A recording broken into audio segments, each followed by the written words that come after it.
Vou ler uma palavra, é a palavra tema de hoje. Glória a Deus. Deuteronômio, capítulo 8, versículo 2, diz assim: E te lembrarás de todo o caminho pelo qual o Senhor teu Deus te guiou no deserto estes 40 anos, para te humilhar e te provar, para saber o que estava no teu coração, se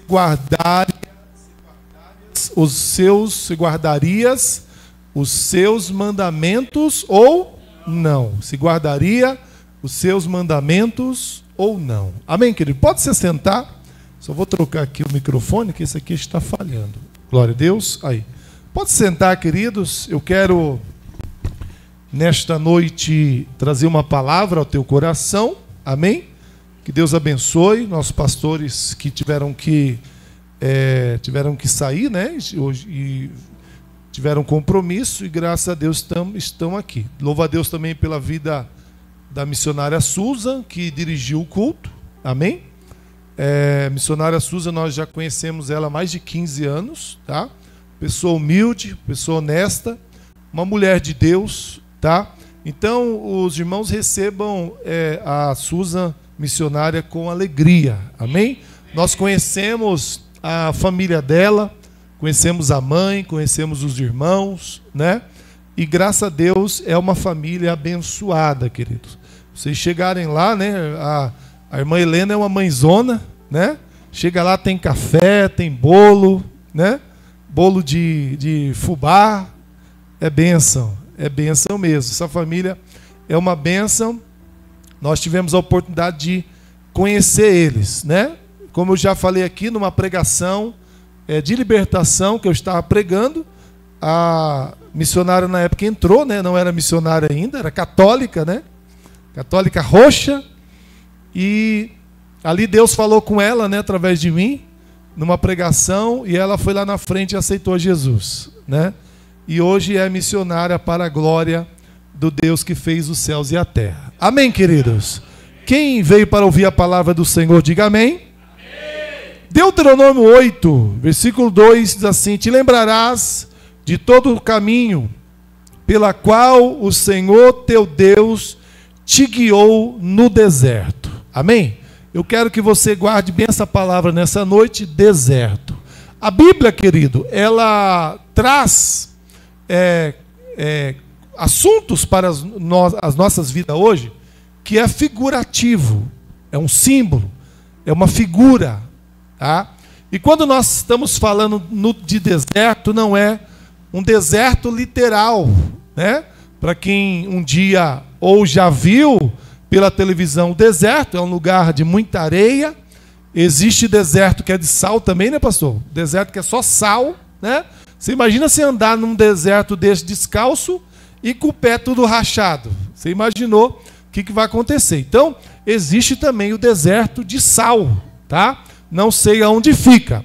Eu não tenho muito conhecimento de nomes, né, hoje de deserto. Mas eu quero falar nessa noite sobre deserto. Nós sabemos, querido, que quando Deus, presta atenção, que quando Deus tira Israel lá do Egito, de mais de 400 anos de escravidão, Deus usa Moisés para libertar aquele povo. E ali este povo é conduzido em direção da terra de Canaã, da terra prometida. Deus tirou eles de lá e prometeu eles uma terra.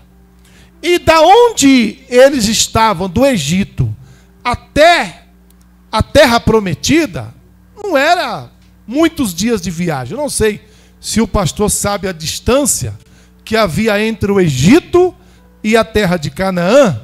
Não era para se viajar anos para chegar lá. Mas o que aconteceu neste meio, né, nessa trajetória entre o Egito e a terra prometida? Deus, querido, quando promete uma coisa, ele cumpre, sim ou não? Deus é mentiroso? Não. A Bíblia diz que Deus não é mentiroso. Ele fala que ele não é homem para que minta e nem filho do homem para que se arrependa. Então, se Deus prometeu, ele vai cumprir. Deus promete àquele povo uma terra. E além de prometer uma terra, essa terra, a Bíblia traz essa expressão, ó, a terra mana leite e mel. O que isso significa? Você lembra que eu falei para vocês que a Bíblia ela fala de coisas figuradas, de simbologias? Por que Deus fala assim? É uma terra que mana leite e mel. Traduzindo, é uma terra próspera, é uma terra deleitosa, era uma terra que produzia, né? Então, por isso Deus dizia, uma terra que mana leite e mel. E aí, querido, nessa trajetória, quando eles chegam na fronteira dessa terra, o que acontece? Moisés separa ali 12 homens e envia esses homens para espiar a terra, para ver como que era a terra. É a mesma coisa que eu estou aqui em Várzea e eu mando algumas pessoas para ver como que é Jundiaí. Vai lá em Jundiaí e vê como que é a terra, né? Observa lá se realmente dá para entrar, se a terra é boa, se tem frutos lá, como Deus falou. Não que eles estavam duvidando do que Deus falou, mas Moisés separa ali 12 homens, um homem de cada tribo, e envia eles para espiar a terra, para ver se realmente era aquilo. E eles ficam lá durante 40 dias. Diga 40 dias. 40 dias. E ali, queridos, 40 dias dá para você conhecer bem o lugar, sim ou não? Você fica num lugar 40 dias, você conhece bem o lugar. Então eles tiveram tempo suficiente para conhecer o local. Eles tiveram tempo suficiente. E aí, no período de 40 dias, eles voltam, retornam aonde eles estavam acampados. E ali, queridos, Moisés reúne todo o povo para ouvir o relato do que aqueles homens haviam de dizer. Relatar o que eles viram, né? E eles começam a falar do que eles tinham visto. E ali havia 12 homens. Desses 12 homens, 2 se destacaram. Destacaram por quê? Porque aqueles homens diziam assim: olha, realmente, Moisés, nós fomos visitar a terra, mas porém é uma terra que ali tem gigantes. E eles disseram assim: olha, nós éramos como gafanhotos perante eles. Realmente a terra é boa, ela mana leite e mel, como Deus havia dito. Olha só o fruto. E trouxeram o fruto da terra, né? Trouxeram a amostra de frutos que eles apanharam durante esse tempo que eles estiveram lá. Mas lá tem um problema, Moisés. Lá tem gigante. Lá são homens, né? Homens guerreiros, homens. E eles fazem essa comparação. Nós éramos como gafanhotos perante eles. Para quem conhece o gafanhoto, alguém já viu aqui um gafanhoto? Eu tinha uma tia que tinha um medo daquele bicho, né? E tem um que parece aquela camisa do exército, já viu? Todo verde com listrinha. Parece o uniforme, né, do exército. E o gafanhoto é aquele bicho que ele não vem sozinho, ele vem com um monte, né? E quando passa numa plantação, querido, aquilo ali faz um estrago. Mas é um inseto que assim, né? Já viu lá? Lá deve ter, né? Um gafanhoto é um inseto desse tamanho, mas ele vem em nuvem. Em nuvem. E eles fazem essa comparação. Olha, nós éramos como gafanhotos perante eles. Olha só a comparação que eles fizeram. Como eles estavam diante daquele problema, diante daquela situação. E aí, querido, havia mais 2 homens para relatar o que eles tinham visto, que era Josué e Calebe. Josué e Calebe, eles fazem a diferença ali. Por quê? Porque eles disseram o seguinte: olha, realmente, nós fomos lá, nós vimos a terra. Realmente, a terra mana leite e mel. Mas certamente, se o Senhor estiver conosco, nós prevaleceremos contra eles. Você viu a diferença, querido, entre uns e outros? Eles disseram, olha, se nós somos lá, nós vamos morrer. Agora Josué e Caleb dizem assim, não, se nós somos lá, nós vamos vencer, porque Deus, Ele é conosco. Foi Ele que fez a promessa. Foi Ele que fez a promessa. E aí Deus se ira contra o povo, né? Deus pede para que todo aquele povo, e Deus ali diz algo que fez com que este povo andasse, peregrinasse no deserto durante 40 anos. Ele diz que deste povo a qual saiu do Egito, a qual murmuraram, essa geração, elas não vão entrar na terra prometida, exceto Josué e Caleb. E aquele povo voltou para o deserto. Aquele povo peregrinou pelo deserto. Aquele povo andou pelo deserto errante, querido. Da onde ele estava, como estava dizendo, da terra do Egito até a terra prometida, a qual eles estavam para entrar, daquele povo que murmurou, daqueles que não acreditaram, daqueles que não confiaram em Deus, voltaram para o deserto e ficaram ali durante 40 anos, até morrer o último.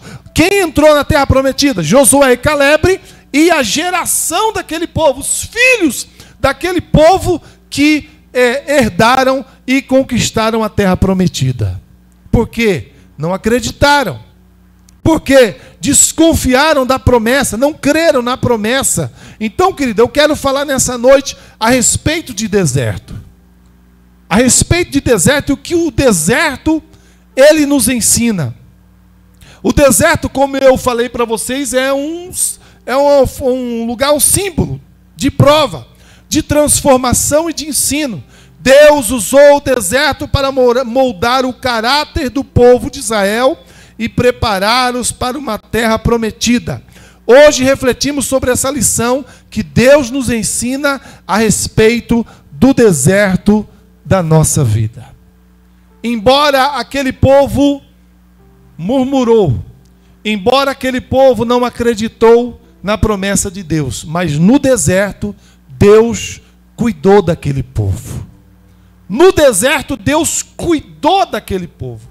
Eles andaram naquele deserto durante 40 anos, querido. E a Bíblia vai dizer que as sandálias dos seus pés não gastaram.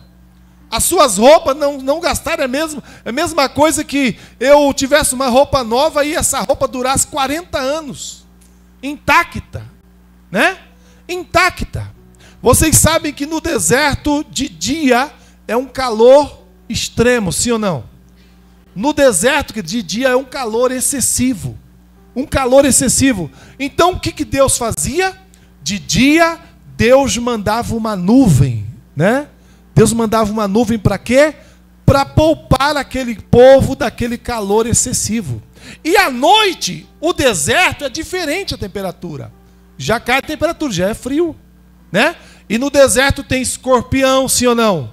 No deserto tem cobras venenosas, tá? Tem insetos, muitos insetos, cobras venenosas, escorpiões. E aí o que Deus fazia à noite? Era frio. Deus mandava uma coluna de fogo. Uma coluna de fogo. E essa coluna, a função dela era o seguinte: aquecer aquele povo do frio. Qual era a função mais da coluna? Guiar aquele povo no deserto.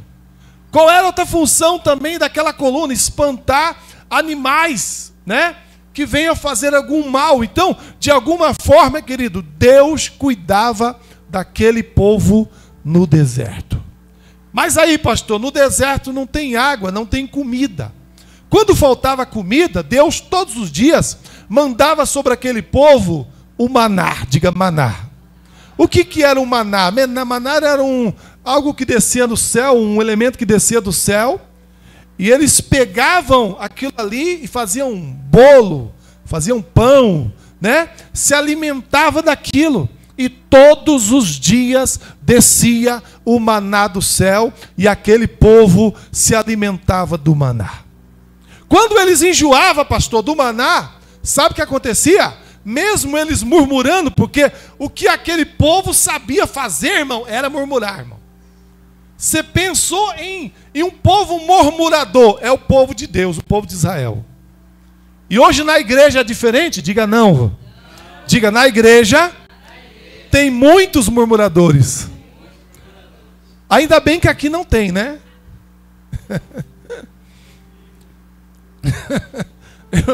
eu creio que não. Mas pensa num povo murmurador, irmão. Moisés era o homem mais manso da terra, né? Porque para aguentar aquele povo, pastor, tinha que ter mansidão mesmo. Tinha que ter mansidão. Porque nada estava bom para aquele povo, né? Deus mandava o maná. Ah, Moisés, mas no Egito a gente comia cebola. Lá no Egito nós comíamos isso e comíamos aquilo. E quando o povo reclamava que só tinha maná, sabe o que Deus fez uma vez? Deus manda para eles uma nuvem de codornize. Sabe o que é codorna? Né? Tem uma pessoa na família da minha esposa que o apelido dela é codorna. A codorna é aquela ave, né? Parece um franguinho, né? E o que Deus faz? Deus manda uma nuvem de codornize para aquele povo e ali eles se alimentam de carne, né? Tem codorna para comer. Quando aquele povo estava com sede, Moisés tocava na rocha e a rocha brotava água. E da rocha saía água e aquele povo saciava a tua sede. Então no deserto, querido, Deus cuida do seu povo. Deus supre as nossas necessidades.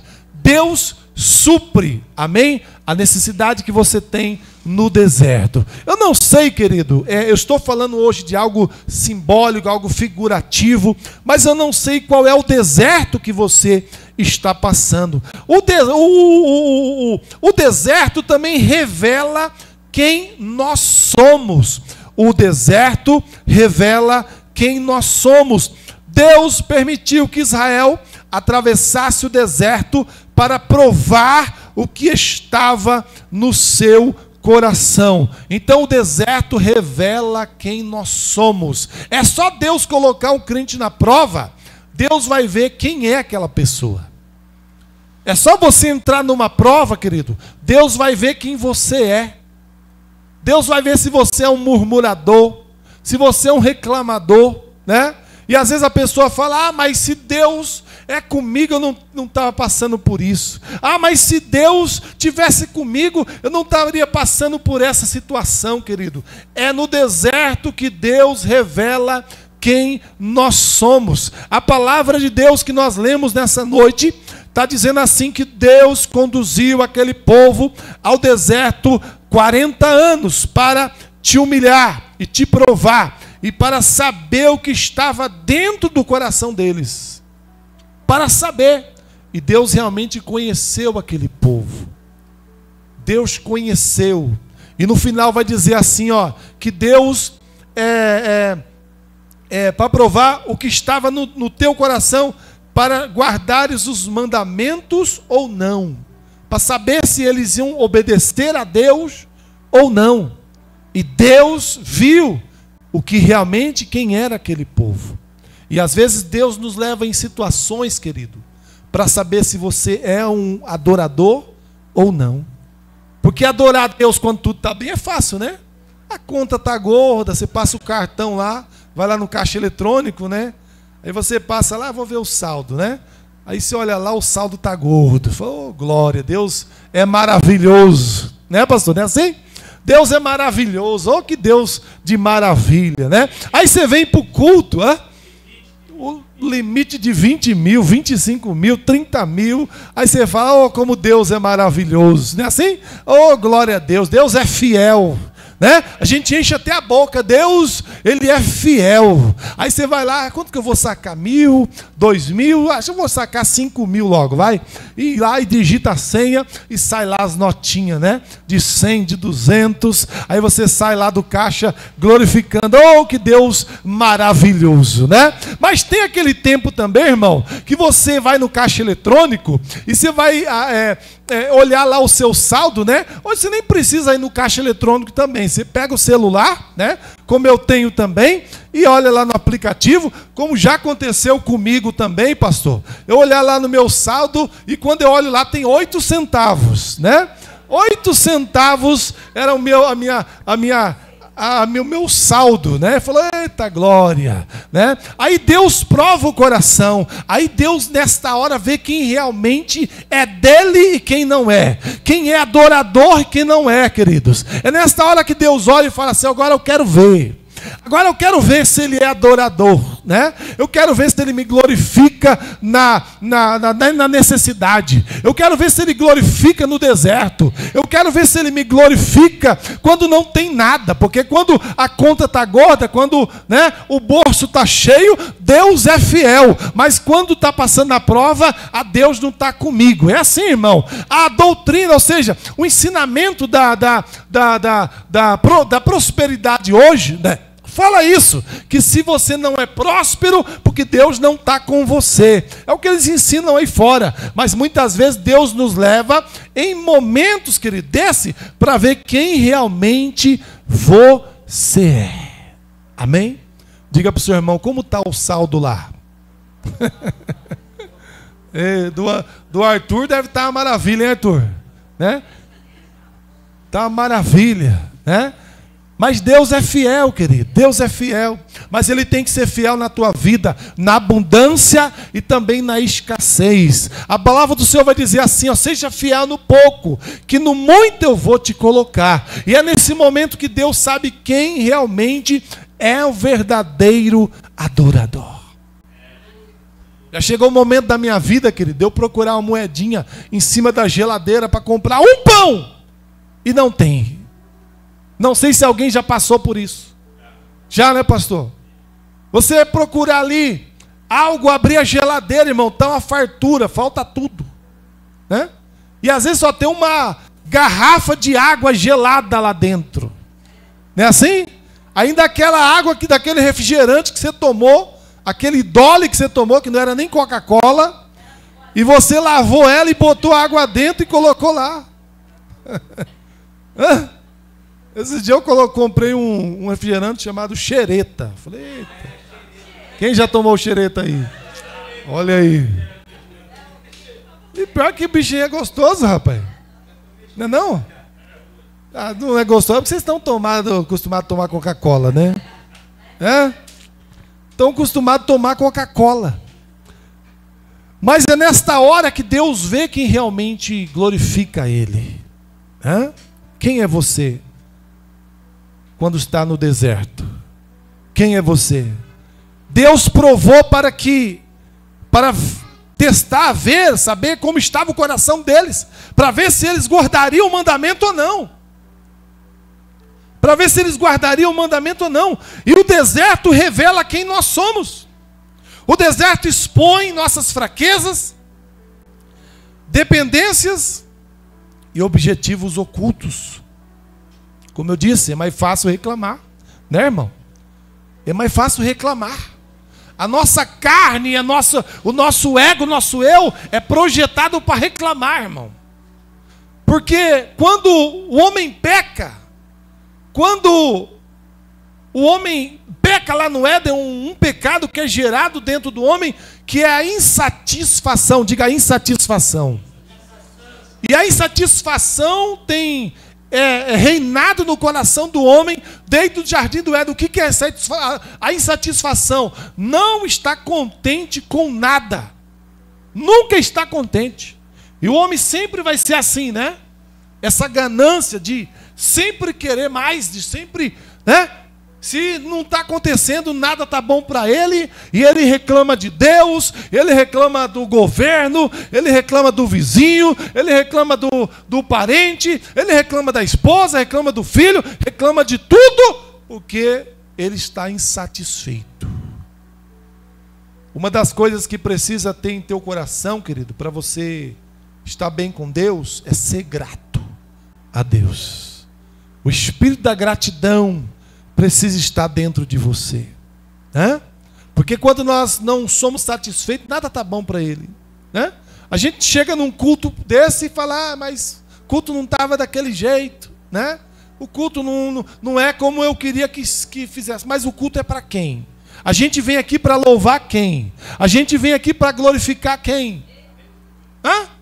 Quando você sobe aqui, querido, no altar, para louvar, você não está louvando para os irmãos, não. Você está louvando para Deus. Uma irmã foi numa festividade. Uma irmã foi na festividade e ela falou, pastor, hoje eu quero louvar para Jesus. Eu quero louvar para Jesus hoje. E estava cheio de gente, mas sobe um e canta, e vem outro, canta, e vem outro, e aí as oportunidades foi passando, e o pastor não deu oportunidade para a irmã. Não deu oportunidade. Aí terminou o culto, estava todo mundo indo embora, a irmã falou, pastor, mas o senhor não me deu oportunidade, eu queria louvar para Jesus hoje. E o pastor falou, então, irmã, louva ao Senhor, pode louvar. Não, pastor, mas o povo já foi embora. Aí o pastor disse, mas espera aí, irmã, você vai louvar para Jesus ou vai louvar para o povo? Para quem estamos louvando? O irmão subiu no púlpito, eu não gostei do jeito que ele cantou, mas espera aí, ele está cantando para você ou está cantando para Jesus? Para quem que nós estamos cantando? Mas eu não gostei do louvor que o grupo de louvor cantou hoje, não gostei, mas espera aí, nós estamos louvando a quem? Para quem nós estamos louvando? A Deus. Para Deus nós estamos louvando. Então suba aqui, faça o teu melhor para Deus. Vem no culto, faça o teu melhor para Deus. Já sai da tua casa glorificando, exaltando a Deus. O salmista disse, alegrei-me quando me disseram, vamos à casa do Senhor. Mas o salmista, pastor Davi, naquele tempo o templo não tinha sido construído ainda. Não tinha. O templo só veio depois de Salomão. Ele quis construir o templo. Davi quis construir o templo para Deus, mas Deus não permitiu. Diz Davi, na tua mão tem muito sangue.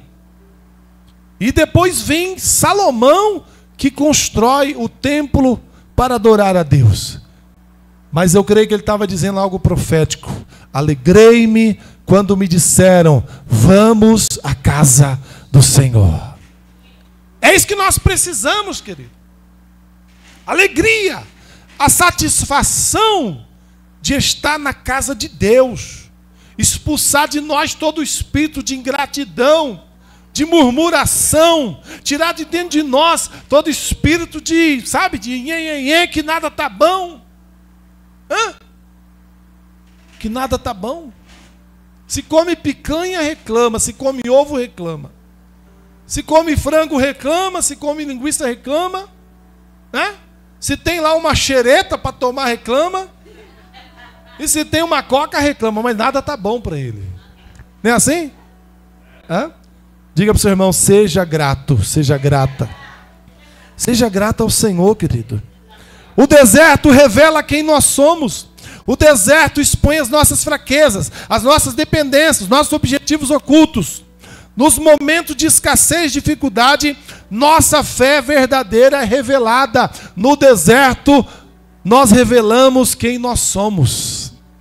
Quem nós somos, né? E às vezes nós chegamos na igreja, o que nós fazemos? Vestimos a nossa roupinha de ovelha, né? Bé. Assim? A gente dá até o berrinho, né? Bé. O pastor falou esse dia sobre a ovelha, né? E realmente tem gente que é assim, irmão. A gente chega na igreja e a gente veste a nossa capinha de ovelha. Branquinha. Mas nós precisamos ser quem nós somos em todos os lugares. Amém? Sua casa, Quando eu for lá na tua casa, você tem que ser a mesma pessoa que é aqui. Ou quando você for na minha casa, eu preciso ser a mesma pessoa que eu sou aqui. Né? Mesma pessoa que eu sou aqui. Eu já ouvi coisas de pessoas que estão dentro da igreja que, meu Deus do céu, fala, não, essa pessoa não é crente, não. Hã? A pessoa não é crente, não. Comportamento de pessoa que você fala, meu Deus, será que essa pessoa realmente é crente?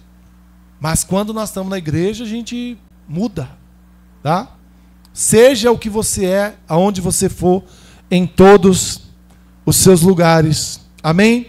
O deserto nos ensina a depender de Deus. No deserto, Israel recebeu o maná, uma provisão diária que os ensinou a confiar em Deus. O deserto nos ensina que não somos autossuficientes, que precisamos de sustento divino. Deus muitas vezes retira as nossas muletas para aprendermos a depender totalmente dele. Depender de Deus, querido, não significa que você vai deixar de trabalhar. Depender de Deus não significa que você vai deitar lá na sua rede, na tua casa, e vai dizer assim, esposa, amor, chega que eu não vou trabalhar mais. Né? Chega, eu vou só confiar em Deus. Né? E vai cantar aquele louvor da harpa ainda assim, eu quero trabalhar para o meu Senhor. Eu lembrei de um, pastor. O irmão chegou na igreja, pastor, eu quero fazer a obra, eu quero viver só da obra. Eu quero fazer a obra de Deus. Aí o pastor falou, você quer fazer a obra mesmo, irmão? Quero. Então vem comigo. Aí chamou, o irmão chegou lá, tinha um concreto, pastor, para mexer. Concretão, a feijoada. Falou, não, pastor, mas não é essa obra aí que eu quero fazer, não. Mas eu falei, aqui tem obra, irmão. Você veio para cá procurando fazer a obra, aqui tem obra. aqui tem obra. Então, confiar em Deus não significa que você vai cruzar os braços. Confiar em Deus não significa que você vai deitar numa rede e cantar o hino da harpa. Eu quero trabalhar para o meu Senhor. Não é isso, não. Confiar em Deus é além disso, querido.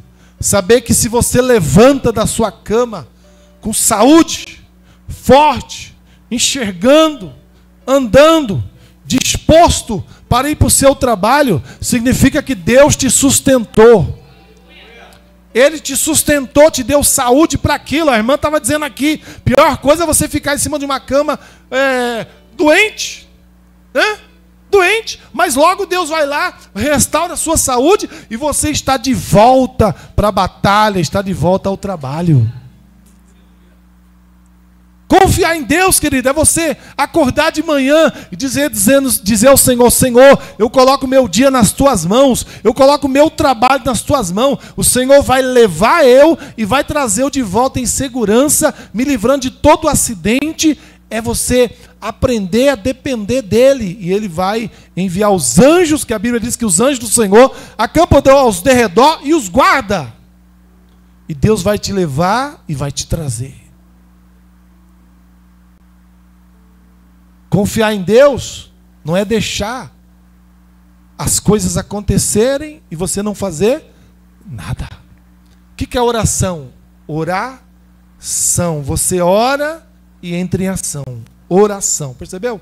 Que são o sentido de duas palavras? Oração. É orar e agir. Orar e agir. Eu me lembro, pastor, de uma irmã, chegou para o pastor e falou, pastor, a irmã fulana de tal é mulher de Deus? Sim, irmã. Você acha que Deus fala com ela, Deus cumpre? Sim. Mas por que, irmã, você está perguntando isso? Porque a irmã, Deus revelou para mim que ia abrir uma porta de emprego, que a porta já estava aberta, que o emprego ia vir, e já está dando quase um mês, pastor, e esse emprego não chegou ainda. E aí, essa irmã, eu estou meio duvidando que ela seja mulher de Deus. Ela falou, não, irmã, não fala isso não. Como pode? A irmã é uma mulher de Deus, sim. Aí o pastor perguntou para ela assim, mas irmã, do tempo que a irmã falou para você essa revelação, quantos currículos você já entregou? Ela falou, pastor, nenhum. Falou, então você vai ficar desempregada para o resto da vida, miserável. Vai ficar desempregada para o resto da vida. Deus prometeu a terra prometida. Amém ou não amém? Deus prometeu a terra prometida.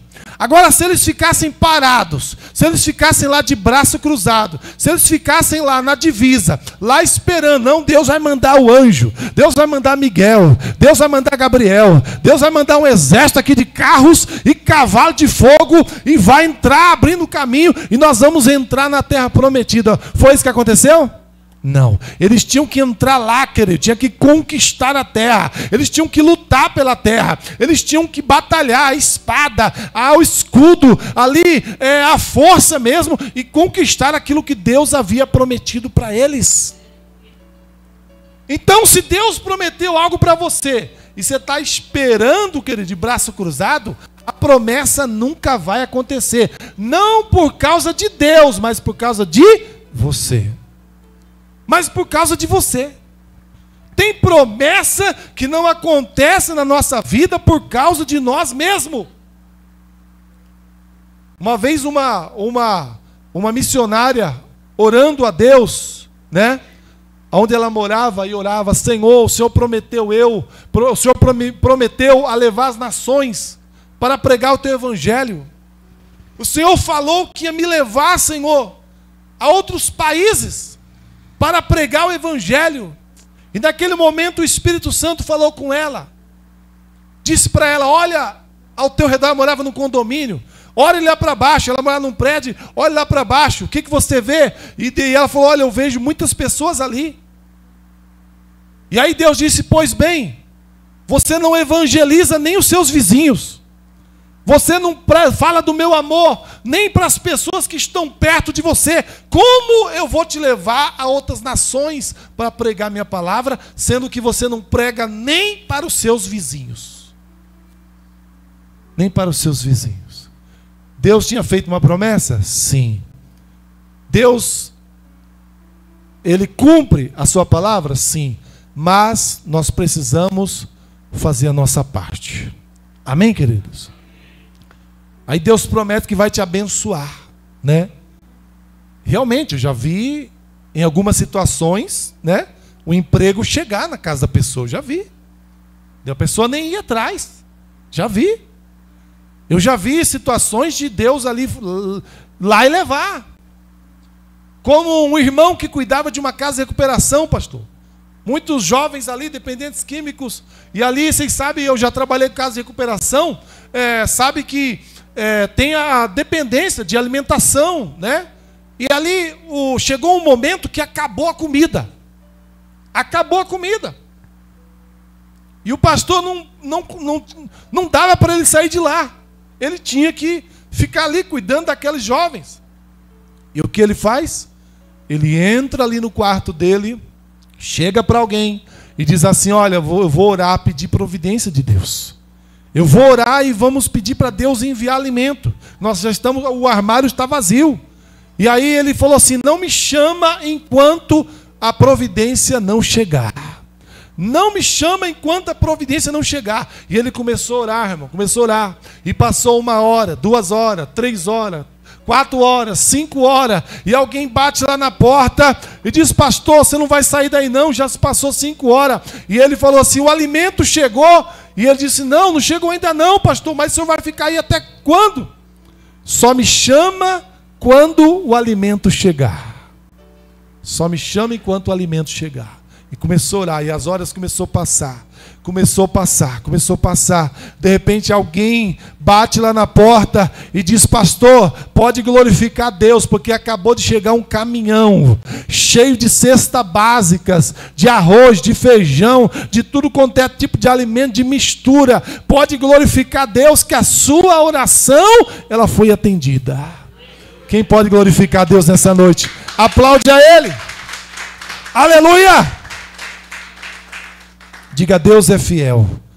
Diga: Deus é a minha providência. É assim que Deus faz, querido. Mas em algumas situações, nós precisamos ir atrás do alimento. Amém? Em algumas situações você precisa correr, alcançar a promessa que Deus fez na tua vida.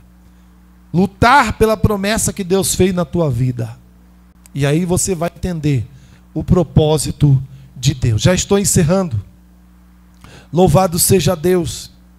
O deserto nos ensina a depender de Deus.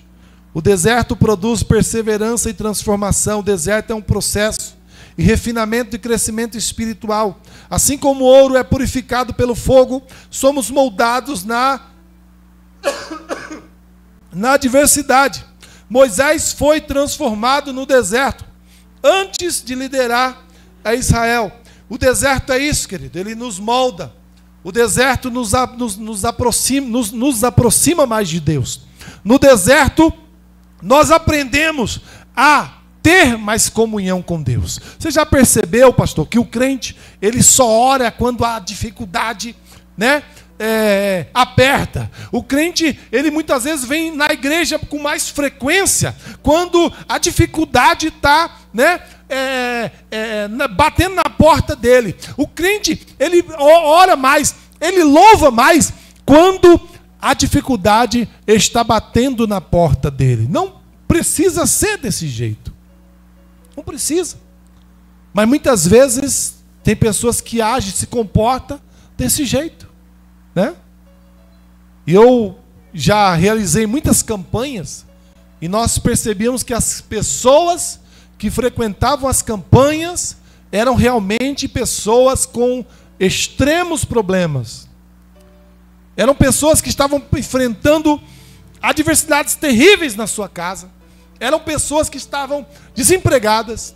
Eram pessoas que estavam com contas e contas devendo. Eram pessoas enfermas, que estavam ali. Glória a Deus, porque aonde há o povo de Deus, há necessidade. E aonde há necessidade, ali haverá o milagre de Deus. Ali haverá o milagre do Senhor. Então, muitas vezes, o deserto nos faz isto, pastor. Ele nos aproxima de Deus. Nós passamos a ter uma comunhão mais com Deus. Passamos a ficar mais perto de Deus. Aprenda isso, querido. Ficar mais perto de Deus. Aprenda a conhecer a Ele. Muitos estão dentro da igreja, mas ainda não conhecem o Senhor. Muitos estão na igreja, mas ainda não conhecem. Mas Deus, Ele quer ter um particular com você. Deus não quer você subindo nesse púlpito e contar o milagre que aconteceu na vida do outro. Deus quer que você viva os teus próprios milagres.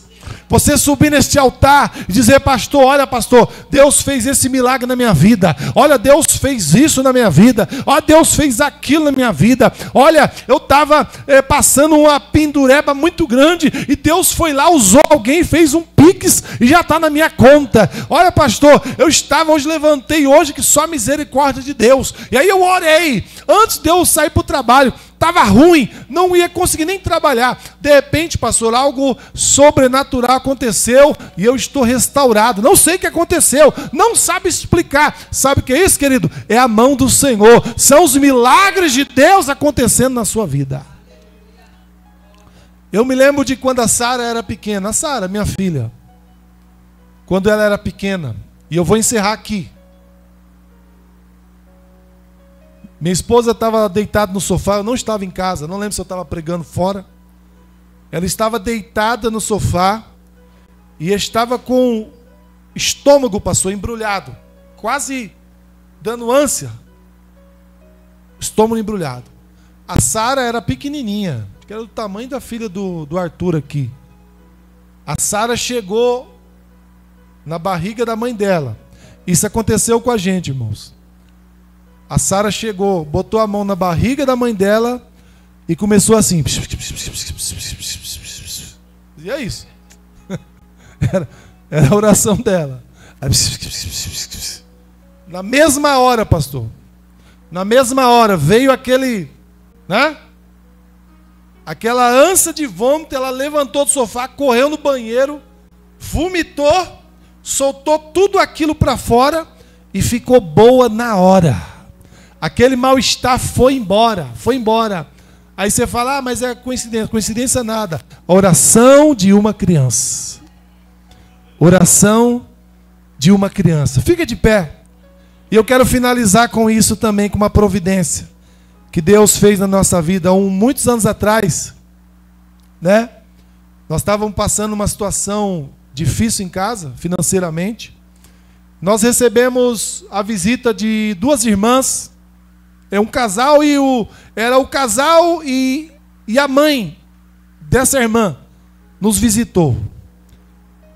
E elas chegaram em casa com um monte de sacolas, pastor. Sacolas e sacolas. Uma compra. Uma compra. E elas chegam com a compra e falam assim: olha, nós estávamos em casa e Deus mandou ir no mercado fazer compra para vocês. Mandou ir no mercado. E elas chegaram ali, colocaram a compra, nós conversando, glorificando a Deus. Mas um detalhe, para saber que era Deus, um detalhe aconteceu. Elas estavam no caixa do mercado. E aí, a mãe dela disse assim: espera aí que eu vou ali buscar feijão preto. Olha só, eu vou lá buscar feijão preto. E elas não estavam entendendo porque a mãe foi lá buscar feijão preto, trouxe o feijão preto. Quando elas chegam em casa, elas relatam isso. E aí realmente eu vi que era Deus, irmão. Por quê? Porque a minha filha não come feijão normal, a Sara. Ela não come feijão normal, desses brancos que nós come. Ela só come feijão preto. Ela só come feijão preto. Aí realmente eu vi que era a mão de Deus que estava naquele lugar. Quantos creem que Deus ainda faz milagre? Diga glória a Deus. Levanta a sua mão para cima em nome de Jesus. Aumenta esse fundo para a gente, pastora, o fundo musical.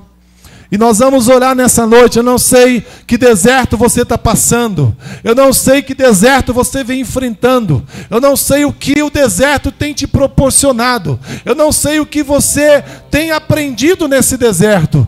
Eu não sei se esse deserto tem te feito um verdadeiro adorador, ou esse deserto tem revelado quem você é. Eu não sei o que esse deserto tem proporcionado na tua vida. Mas se nessa noite você está vivendo esse deserto, e você está vivendo uma crise, e você está passando por algum problema, seja qual for, em nome de Jesus, porque é no deserto que nós vemos os maiores milagres. É no deserto que nós vemos as maiores providências. É no deserto que vivemos os maiores milagres de Deus. É no deserto que nós nos aproximamos mais do Senhor.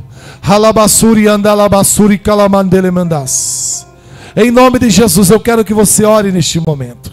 Eu quero que você fale com o Senhor.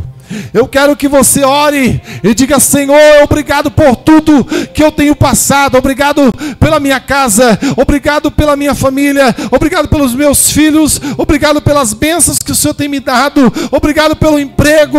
Senhor, ainda que eu tenha passado isso ou aquilo, mas eu quero te glorificar nesta noite.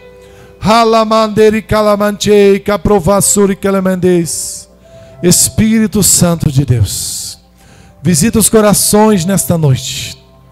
Visita, Senhor, cada um que está aqui. E eu creio, Senhor, que o Senhor é o Deus da providência. Eu creio que o Senhor é o Deus de milagre. Eu creio que o Senhor é o Deus que tudo pode. Eu creio, Senhor, que ainda que esse problema que ele está enfrentando, esse problema que ela está enfrentando seja difícil, mas nós servimos o Deus do impossível. Nós servimos o Deus que tudo pode. Em nome de Jesus, entra com providência agora, Senhor. Enche o nosso coração de alegria, como o salmista, Senhor, orou e pediu ao Senhor: Pai, uma coisa eu te peço, não retires de mim o teu espírito, não tira de mim o teu espírito. E outra coisa, Davi pede ao Senhor: devolve-me a alegria da tua salvação, em nome de Jesus.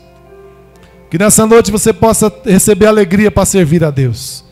Que nessa noite você possa receber alegria para servir ao Senhor neste deserto. Não importa a situação, não importa qual é o nível de prosperidade que você está vivendo, apenas adore ao Senhor, apenas sirva a Deus, apenas glorifica a Ele, e você vai ver os milagres acontecendo na tua vida. Aleluia. Os que crêem, diga glória a Deus. Os que creem, aplaudam o Senhor bem forte. Deus é fiel.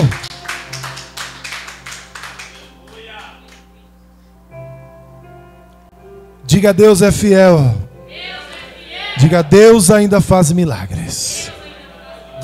Deus é poderoso. Como você chama, querido? Jonathan. Jonathan era o filho do rei Saul, amigo de Davi, né? É Jonathan com H? É com H? Hã? J-O-H. Esse é difícil, né? Porque quando vai em algum lugar tem que falar. É Jonathan com H, né? Que tem uns Jonathans que não tem o H. Mas o Senhor sabe, querido, o que você já passou até hoje para chegar aqui. Não te conheço, né? Tenho pouco conhecimento de você, né? Eu já vi você várias vezes aqui no culto, mas há uma promessa sobre você e sobre a tua casa também. Amém? Porque você sabe de onde Deus te resgatou. Você sabe de onde Deus te tirou. E por muitas vezes, querido, os livramentos que Deus te deu foi muito grande. Tá? Livramentos de morte. Livramento a qual Satanás estava preparando laços de morte, de sentença para você, e Deus foi lá e colocou a mão. Por quê? Porque há uma promessa sobre a tua vida, e sobre a tua casa, sobre a tua família. Amém? Creia, persevere. Não sei qual está sendo o teu nível de fé na presença dele, mas aproxima mais de Deus. Aproxima mais dele. Você vai ver o que ele vai fazer na tua vida. É grande o que Deus vai fazer. Eu me lembro uma vez que eu profetizei sobre uma jovenzinha, era baixinha, bem pretinha, pastor, neguinha, aqui do bairro da Gapeama. Não sei se vocês tiveram conhecimento dessa pessoa. Era uma menina bem baixinha, e eu depois fiquei sabendo, Deus começou a usar tanto essa moça, aqui no bairro da Gapeama, que vinha ônibus de fora na casa dela. Vinha ônibus e ônibus de fora, de outras cidades, na casa dela para pedir oração. Da forma que Deus usava a vida dela. Não tive mais conhecimento. Muitos anos atrás aconteceu isso. Então, creia na promessa, Deus é fiel. Amém? A tua casa está debaixo das mãos do Senhor. Amém? Aplauda o Senhor. Pastor Raul.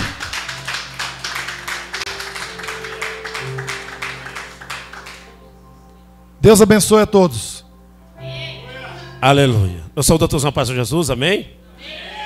Não pensa não, irmão, mas nós chegamos aqui primeiro do que vocês.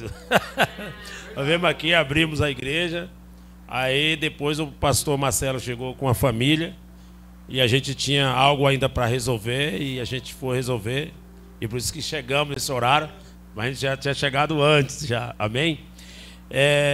Eu creio que, já vou terminar a igreja, eu creio que o pastor, ele não quis ser aquele pregador bravo, para dizer algumas coisas dali, e eu não quero consertar a mensagem, mas eu preciso dizer uma coisa. Sabe por que o povo andou 40 anos no deserto? Porque era uma caminhada aproximadamente de 650 quilômetros, era o máximo. Daria para todo mundo fazer em 40 dias. E nesses 40 dias, dormindo à noite, descansando, de boa, jantando, comendo, sendo aquecido, como o pastor falou. Mas quando eles vão lá olhar a terra e volta, eles estão murmurando, dizendo: a terra é boa, Deus prometeu. Em outras palavras, mas Deus não disse que tinha gigante. Como é que a gente vamos vencer? E aí Deus diz: já que vocês demoraram 40 dias para trazer essa péssima notícia, então cada um dia vai ser um ano. Então vocês vão sofrer agora 40 anos no deserto. Uma caminhada que poderia fazer em 40 dias, teve que fazer em 40 anos. Então deixa eu finalizar aqui dizendo uma coisa: quanto mais você murmurar, mais você terá atraso de vida. Com certeza, quem murmura já sabe disso. Quanto mais você murmurar, mais você terão atraso de vida. Amém? Olha, não perca quinta-feira, que eu estou dando o ensinamento. Qual é o tema, pastor Gadênia? Duas portas e uma saída. E quinta agora, que já que nós estamos falando de igreja, qual é a igreja certa, qual é a igreja que vai para o céu, qual é a igreja de porta larga ou qual é a igreja de porta estreita, você vai aprender uma coisa que é muito importante. Você vai aprender, biblicamente, que as igrejas, muitas igrejas, que não herdarão